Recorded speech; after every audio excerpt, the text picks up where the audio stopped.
Well, tonight we're going to be looking at the P in shaped for personality. And by the way, Marilyn was saying this, and there may be others of you. If you did not finish your thing last week, she's like, I finished mine, just forgot to bring it. So it's okay.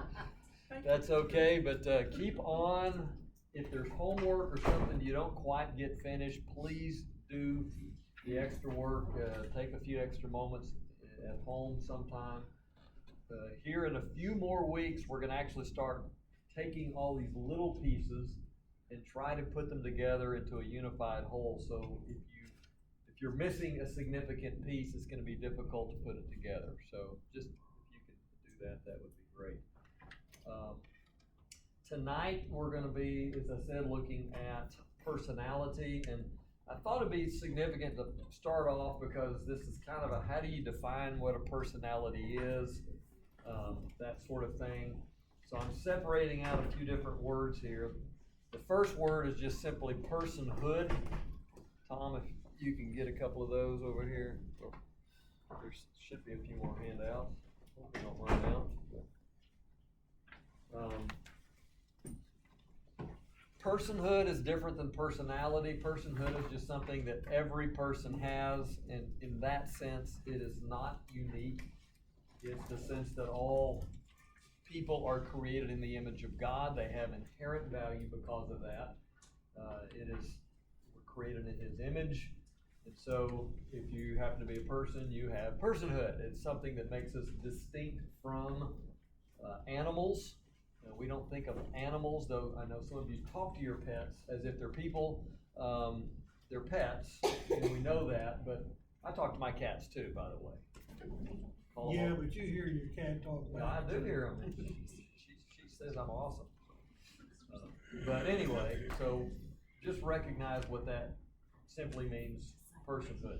Now, personality is how you consistently, and that's a kind of a significant word. It's not something that changes and evolves and 2 years later it's significantly different than it will be right now. It's just part of your life pattern for how you relate to yourself and to others and just kind of your environment. It is a grid through which you view things and how you approach things. It includes thinking, feeling, and behaving. There's certain traits that are associated with personality in that way. So it's just a very general way that you're doing it. Now, later tonight, we're going to help you identify, at least through one simple test, what is your primary personality type. And it's important to use that word primary because of this. I have never met a single person that is 100% just one type without anything else mixed in. I just don't think it's possible.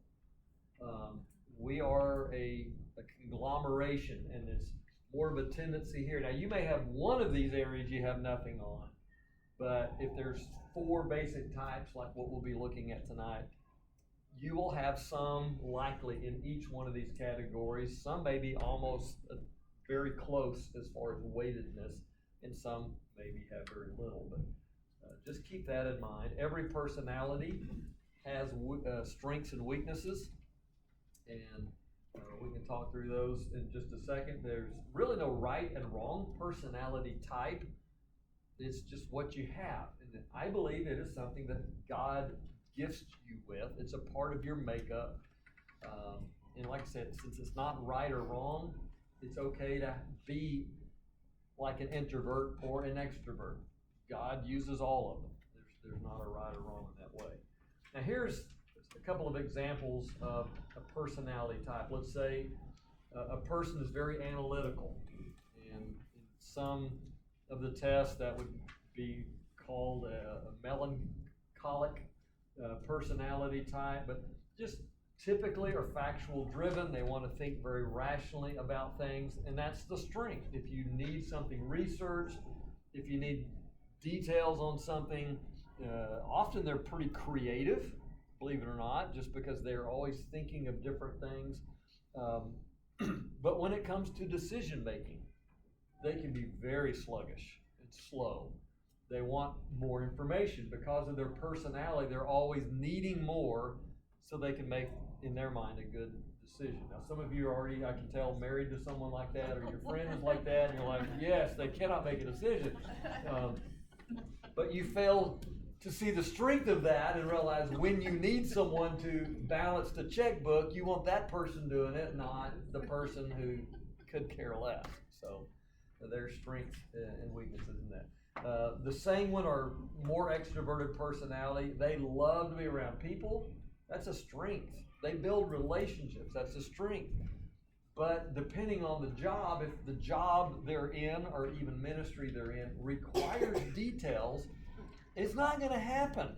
And it's just frustrating for the detail people to be around that person. But the sanguine person is like, but life's about people.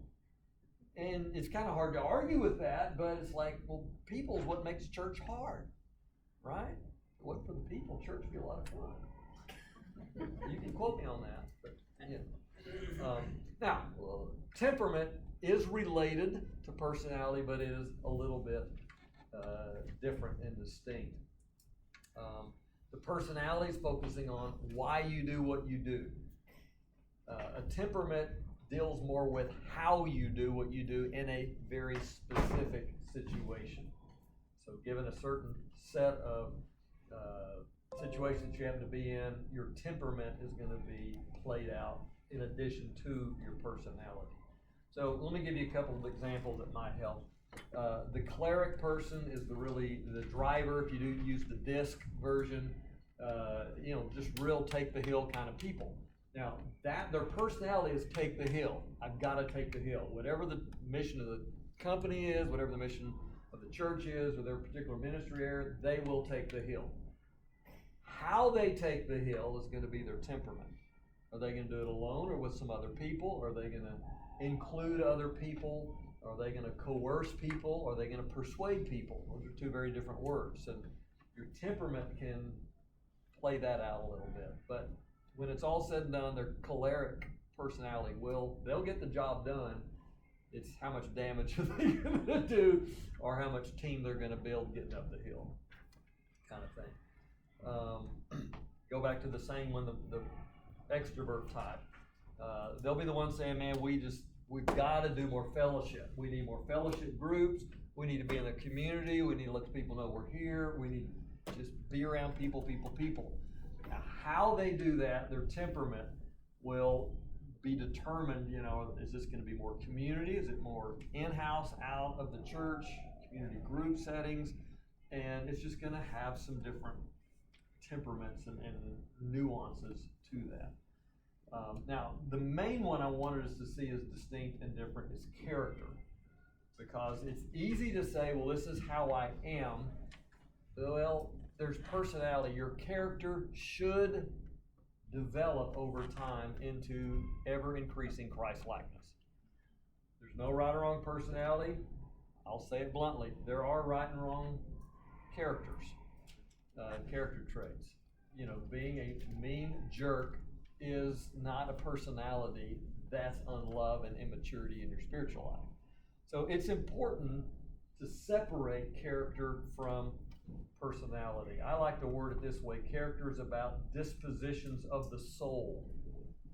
It's how's your soul knee-jerk reaction in regard to, are you more like Christ or not in these things? So that's going to be covered more when we get to that last letter of shaped, the letter D.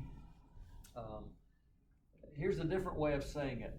Every personality type should be able to appropriately and clearly demonstrate the fruit of the Spirit.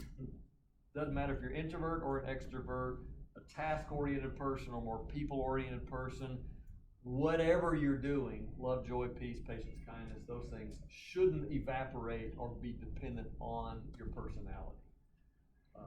So that truly should go deeper. So truth-telling is not something that the prophet and the choleric gets just to hammer somebody with in an unloving way.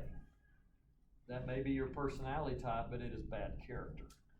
So we need to always have these things against the character of Christ.